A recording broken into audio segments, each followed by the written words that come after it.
Tsaka ito yung na-realize ko nung pandemic, yung lockdown. Kasi di ba pag middle class ka lumaki, ang maririnig mo usapan is, okay na yun, kahit hindi ako yumaman. Okay na yung stable ako, comfortable.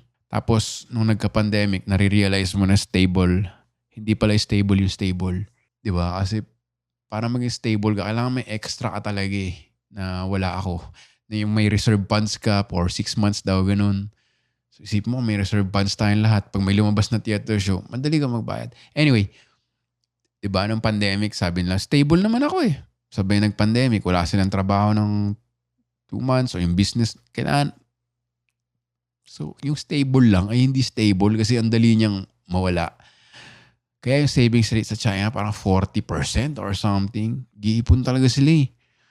Kaya imbis na support local, save local. Yun dapat yung sinasabi, no? Imbis na, except sa show ko, bumili kayo yung ticket ko. Exception yun eh. Makasave kayo kasi early bird naman.